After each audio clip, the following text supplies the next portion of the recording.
Hello students, welcome to my YouTube channel Online Maths with Rahul Bagwale, and this is the video number 7 of class 10 math chapter number 7 coordinate geometry. So आज हम start करने जा रहे हैं exercise 7.2 का question number 4. तो इसके previous questions में हम प्रीवियस वीडियो में कवर अप कर चुके हैं. Find the ratio in which the line segment joining the point -3, 10 and 6, -8.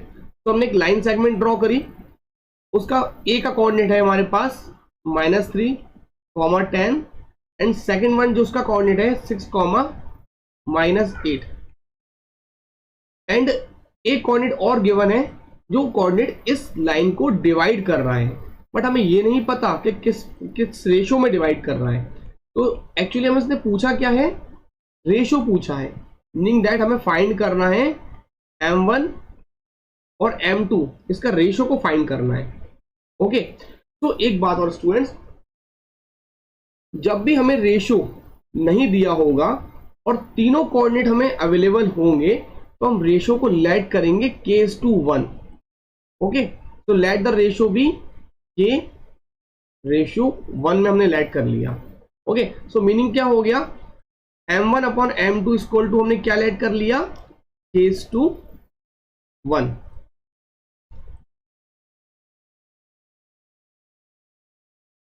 तो क्लियर हो गया. अब हम आते हैं फॉर्मूले के ऊपर. तो अब ये क्वेश्चन ये आता है कि हम इसको रेशो किस तरीके से निकालेंगे. तो आप देखते जाइए, हम लोग इसको निकालेंगे सेक्शन फॉर्मूला की हेल्प से.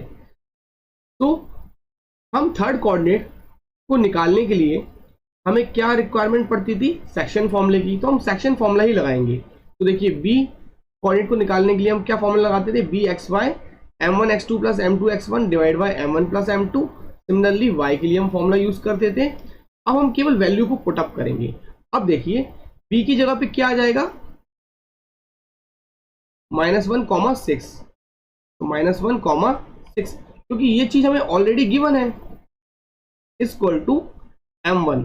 m1 क्या है हमारे पास k, x2 क्या है हमारे पास, मैं यहाँ राइट डाउन कर देता हूं, x1 y1 हो गया ये, and this one is the x2 y2.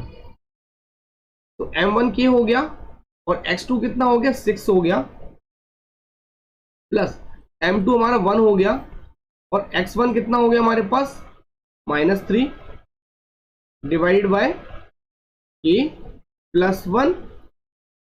y coordinate के लिए m1 हो गया हमारे पास k एंड y2 हो गया हमारे पास -8, प्लस m2 1 हो गया एंड y1 हो गया हमारे पास 10 डिवाइडेड बाय m1 + m2.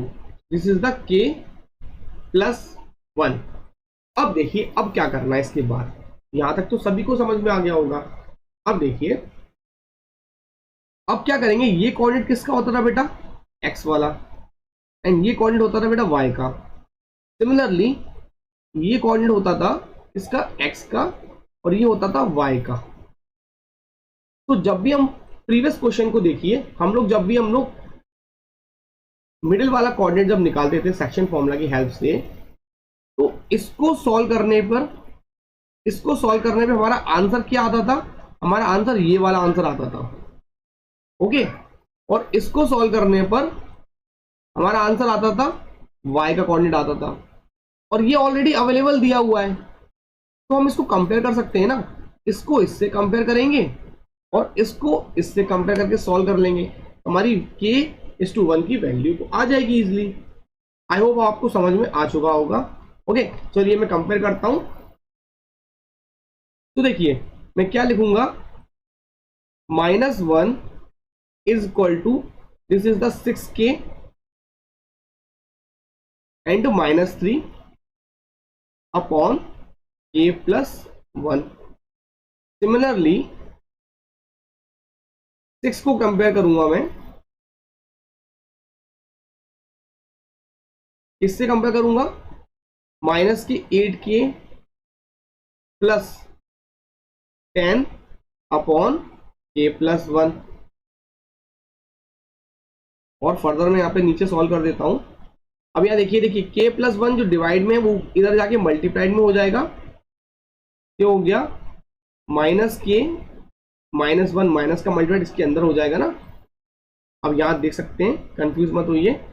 देखिए -1 इंटू के करेंगे तो माइनस के आ जाएगा, और -1 इंटू -1 करेंगे, सॉरी, तो 1 इंटू -1 करेंगे तो माइनस के 1 आ जाएगा।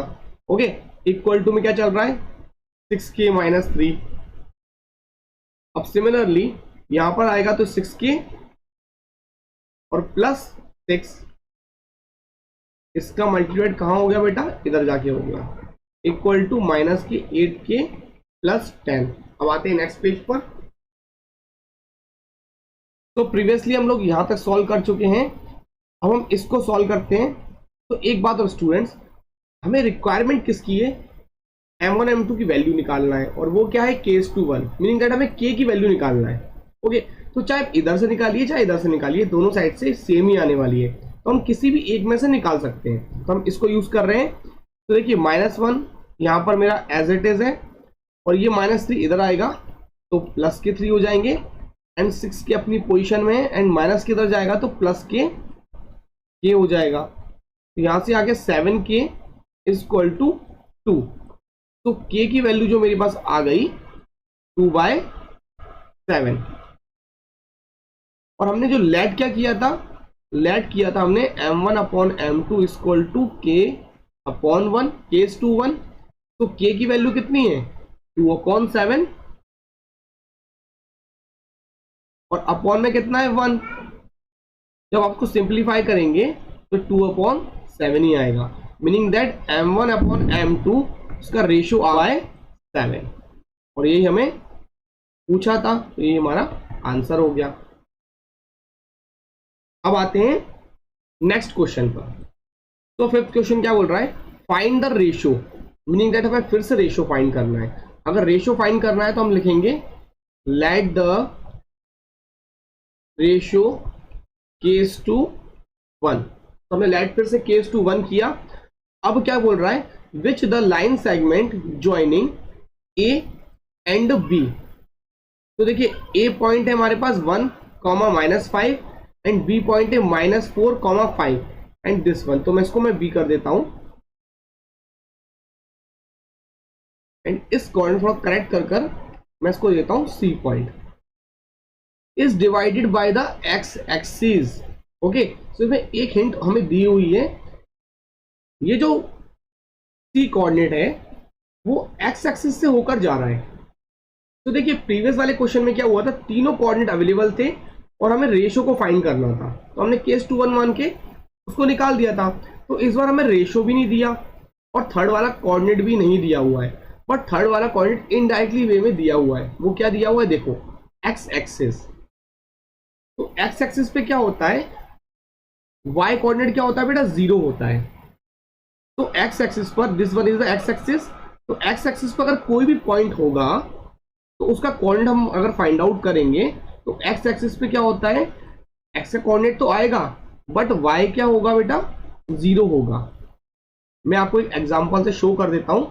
जस्ट प्रीवियसली हमने जो देखा हुआ था, मैं उस कोऑर्डिनेट सिस्टम पर ले जाता हूं आपको। आप देखिए, ये हमने कोऑर्डिनेट सिस्टम देखा था इंट्रोडक्शन टॉपिक में। अब x एक्सिस पे सपोज करो अगर पॉइंट यहां पर है, सपोज यहां पर पॉइंट है, तो यहां पर पॉइंट की वैल्यू क्या आएगी, कोऑर्डिनेट क्या आएगा x एक्सिस पर, तो क्या आएगा 4, 0। तो मैं वही तो बोल रहा हूं, अगर कोई लाइन अगर ऐसे ड्रॉ हो रही है और इस जगह पॉइंट है तो y कोऑर्डिनेट तो बेटा हमारा 0 ही आने वाला है ना। तो इसी के ऊपर क्वेश्चन था हमारा। तो आते हैं क्वेश्चन के ऊपर फिर से। तो आई होप आपको समझ में आ गया होगा, y कोऑर्डिनेट हमारा 0 होगा x एक्सिस के ऊपर। तो चलिए हम वैल्यू को पुट अप करते हैं फटाफट। तो देखिए हमारा इसको मैं c करना पड़ेगा, c इसलिए करना पड़ेगा क्योंकि यहाँ पे मैंने c लिया हुआ है। तो c का जो वैल्यू है x पर x ही रहेगा और y मेरा क्या हो जाएगा, 0 हो जाएगा। अब मैं वैल्यू को पुट अप करता हूँ। m1 क्या है हमारे पास, k है, और x2, तो this one is the x1 y1 x2 y2। तो x2 हो गया मेरे पास -4 प्लस m2 कितना हो गया मेरे पास, 1 हो गया, एंड x1 हो गया, वो भी 1 हो गया, divided by m1 plus m2, meaning that k + 1। अब दूसरा हो गया m1, this is k, and y2 हो गया मेरे पास 5 प्लस m2 क्या हो गया 1 हो गया, एंड y1 हो गया माइनस के 5 डिवाइड बाय k प्लस 1। तो अब देखिए ये क्वेश्चन कहां तक आ गया, मेरा प्रीवियस क्वेश्चन की तरीके से आ गया। बट कुछ स्टूडेंट्स ये बोलेंगे कि सर हम क्या करते थे, इसको कंपेयर करने पर, इसको और इसको कंपेयर करने पे हम लोग इधर की वैल्यू निकाल लेते थे, हम यहाँ से हम k की वैल्यू निकाल सकते हैं। तो बट यहाँ पर तो सर x है और यहाँ पर k हो जाएगा, तो जब दो वेरिएबल हो जाएंगे एक इक्वेशन में तो हम सॉल्व नहीं कर पाएंगे। तो बेटा एक बात मुझे बताइए, हमें किससे मतलब है, m1 अपॉन m2 के रेशियो से मतलब है, और वो क्या है k अपॉन 1, मीनिंग दैट हमें क्या निकालना है, k की वैल्यू निकालनी है। तो प्रीवियस क्वेश्चन में मैंने आपको ये भी बताया था, चाहे आप इसको कंपेयर करके k की वैल्यू निकालिए, चाहे आप इसको कंपेयर करके वैल्यू निकालिए, किसी भी एक को कंपेयर करके वैल्यू हम फाइंड आउट कर सकते हैं। तो बेटा यहाँ पे 0 दिया है ना, तो इस बार हम क्या करेंगे, हमें इससे वैल्यू निकालेंगे या नहीं k की, हम लोग क्या करेंगे, इस 0 को कंपेयर करके k की वैल्यू निकालेंगे और हमारा आंसर आ जाएगा। ओके, तो प्रीवियस क्वेश्चन में हमारे पास ऑप्शन थे, हम दोनों में से कोई भी कंपेयर करके निकाल सकते हैं, बट इधर हमारे पास केवल ऑप्शंस नहीं है, हमें 0 को कंपेयर करके निकालना पड़ेगा। तो हमने कंपेयर करा 0 equal to this is the 5k minus 5 divided by k plus 1। तो अब देखो जो डिवाइड में होता है वो इक्वल के साथ मल्टीप्लाइड में जाएगा। ओके, तो अगर 0 का मल्टीप्लाइड किसी में भी करोगे, k प्लस 1 में मल्टीप्लाइड करोगे तो पूरा का पूरा 0 हो जाएगा, तो इसका आंसर कितने आने वाला, 0 ही आने वाला है। ओके, तो ये पूरा का पूरा कहाँ जाएगा, इधर जाएगा और वो 0 हो जाएगा। तो 0 इक्वल टू बचेगा क्या, 5k माइनस 5। चलिए हम आते हैं नेक्स्ट पेज पर, जो हमारा प्रीवियस पेज पे आ चुका है। सो आ गया हमारे पास 5k इक्वल टू, ये उधर जाएगा तो 5 हो जाएगा, एंड k की वैल्यू कितनी आ गई हमारे पास, 5 डिवाइड बाय 5, तो k आ गया हमारे पास 1। अगर हम यहाँ से रेशियो को फाइंड करेंगे तो m1 अपॉन m2 जो हमारा रेशियो था वो क्या ऐड किया था, k/1 किया था, और k की वैल्यू कितनी है 1 अपॉन 1, तो हमारा ये रेशियो भी आ चुका है। अब हमारे पास क्वेश्चन में एक क्वेश्चन और था, वो देखते हैं क्या लिखा है, find the coordinates of the point of division. हमें कोऑर्डिनेट्स भी फाइंड करने हैं, हमें किसके कोऑर्डिनेट फाइंड करने हैं, पॉइंट ऑफ डिवीजन, जो डिवीजन हो रहा है उस पॉइंट के, मतलब हमें इसके कोऑर्डिनेट फाइंड करने हैं x के। तो अब क्वेश्चन ये राइज होता है, सर x के कोऑर्डिनेट अब कैसे निकालेंगे। अब एक बात बताइए बेटा, हमारे पास रेशियो आ चुका है। ओके, तो फिर क्या करेंगे हम, सेम हमने जो सेक्शन फॉर्मूला लगाया था, तो इस बार हमने क्या किया था, 0 को कंपेयर करके k की वैल्यू निकाली थी। अब क्या करेंगे हम लोग,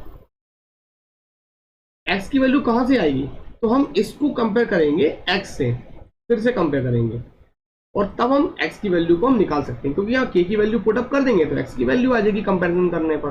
ओके, तो इसको हम बोलते हैं इक्वेशन नंबर 1। तो हम पीछे लिखेंगे नेक्स्ट पेज पर, put the value of k in equation 1। अब मैं इक्वेशन नंबर 1 को राइट डाउन कर देता हूं। तो ये मैंने इक्वेशन नंबर 1 जो मैंने प्रीवियस पेज पे लिखा हुआ है उसको राइट डाउन कर दिया है, और यहाँ पे c का जो कोऑर्डिनेट प्रीवियस वाले पेज पर x और 0 लिखा था, तो मैंने x का कोऑर्डिनेट लिखा हुआ है केवल। ओके, चलिए हम सॉल्व करते हैं। This is the minus k 4k plus 1 upon k plus 1, और हमारी k की वैल्यू कितनी आई हुई है, 1 आई हुई है, तो 1 वैल्यू को यहाँ पुट कर देते हैं।